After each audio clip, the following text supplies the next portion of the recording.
حضور علیہ السلام سے جب پوچھا گیا کہ حضور سب سے بڑا گناہ کون سا ہے، تو آقا کریم علیہ السلام نے فرمایا کہ سب سے بڑا گناہ یہ ہے کہ ان تجعل للہ ندا، کہ تو اللہ کے ساتھ کسی کو شریک ٹھہرائے، وہو خالقک کا، حالانکہ اس نے تجھے پیدا کیا، تجھے تخلیق کیا اور تو اس کا شریک بنا کے بیٹھ جائے، کہ یہ سب سے بڑا گناہ ہے۔ تو راوی نے عرض کی قلت ثم ایو، حضور پھر اس کے بعد؟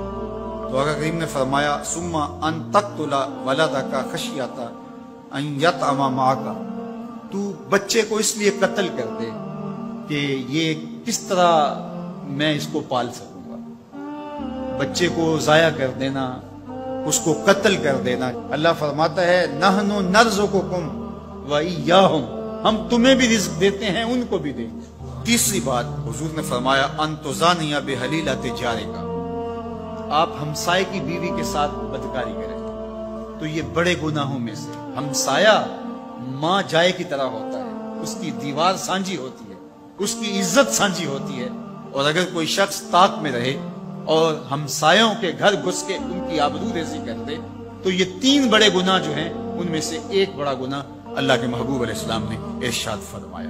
حضرت عبداللہ ابن مسعود رضی اللہ تعالی عنہ سے یہ روایت مروی ہے کہ لا احد اغیر من اللہ عز وجل، اللہ سے زیادہ کوئی غیرت مند نہیں، اللہ سب سے زیادہ غیرت مند، اور اس کی غیرت کا تقاضا یہ ہے وَلِذَالِكَ حَرَّمَ الْفَوَاحِشَ مَا ظَهَرَ مِنْهَا وَمَا بَطَنَ، کہ اس نے بے حیائی کو چاہے وہ پوشیدہ طور پہ کی جائے یا اعلانیہ طور پہ کی جائے اس کو پسند نہیں کیا، اور اس سے اس نے منع کر دیا، لوگوں کو روک دیا، حرام قرار دے دیا، اس لیے کہ وہ خود غیرت مند ہے۔ غیرت مند مالک غیرت کا سبق دیتا ہے اپنی مخلوق کو۔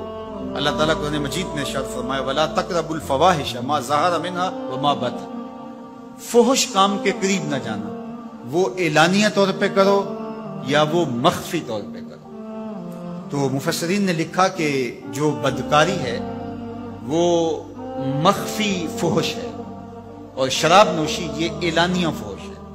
شراب نوش جو ہے وہ چھپ نہیں سکتا، بدکار بعض اوقات ایک مدت کے لیے چھپ جاتا ہے، لیکن یہ بات ذہن میں رکھیے کہ جو بدکار ہے وہ دنیا کے اوپر رسوا ضرور ہوتا ہے، اس کے چہرے کا نور چھین لیا جاتا ہے اور اس کے اوپر مصیبتیں مسلط کر دی جاتی ہیں، اور اللہ کے قہر و غضب کا شکار ہوتا ہے، اس کی دعائیں قبول نہیں ہوتی، نیک لوگوں کی دعاؤں سے اس کا حصہ نکال لیا جاتا ہے، لیکن بہرحال ایک مدت کے لیے چھپ جاتا ہے۔ لیکن شرابی اپنے جرم کو نہیں چھپا پاتا، تو کہا کہ جو مخفی جرم ہے وہ بدکاری ہے، اور جو ارشاد فرمایا قرآن نے کہ جو ظاہر جرم ہے اس سے مراد جو ہے وہ الخمر ہے، شراب ہے، اور ہر نشہ دینے والی چیز سے حرام کی حرمت آئی، کل مسکر خمر وکل خمر حرام، فرمایا ہر نشہ آور چیز شراب ہے اور ہر شراب حرام قرار دے دی گئی۔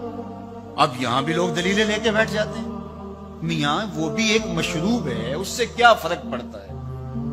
میاں جب رب نے کہہ دیا تو بات ختم ہو گئی۔ ایک یہودی کے پاس ایک مسلمان مہمان ٹھہرا تو اس نے انگور پیش کیے، تو اس نے بڑے شوق سے لیے، تو تھوڑی دیر کے بعد وہ شراب لے آیا۔ اس نے کہا استغفر اللہ، میں مسلمان ہوں، میں شراب نہیں لیتا۔ تو اس نے ہنس کے کہا یہ جو انگور آپ نے کھائے ہیں شراب اسی سے کشید ہوتی ہے۔ تو اس مسلمان نے کہا کہ آپ کی اہلیہ کدھر ہے؟ تو اپنی اہلیہ کو بلا لایا، تو کہا آپ کی کوئی اولاد بھی ہے؟ کہا ہاں میری بیٹی ہے، اس کو بھی بلا لاؤ۔ تو اس کو بھی بلا لایا۔ جب دونوں آ کھڑی ہوئی تو کہا کہ یہ حلال ہے تیرے لیے اور یہ بیٹی اسی کی ہے، اور یہ حلال نہیں ہے۔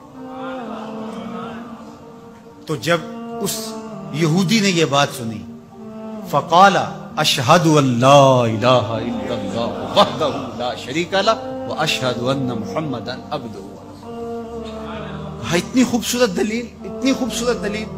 کہا انگور سے شراب نکلی ہے تو شراب حرام کیوں، انگور حلال کیوں؟ تو کہا مجھے یہ بتاؤ کہ تمہاری بیوی تمہارے لیے حلال ہے، تمہاری بیٹی تمہارے لیے حرام کیوں؟ کہا بات سمجھ میں آ گئی۔ تو میرے رب نے، بعض کا تو اس کی حکمتیں ہمارے علم میں نہیں ہوتی، اور حکمت نہ جاننے کی وجہ سے ہم کہتے ہیں کہ یار یہ بات سمجھ میں نہیں آتی۔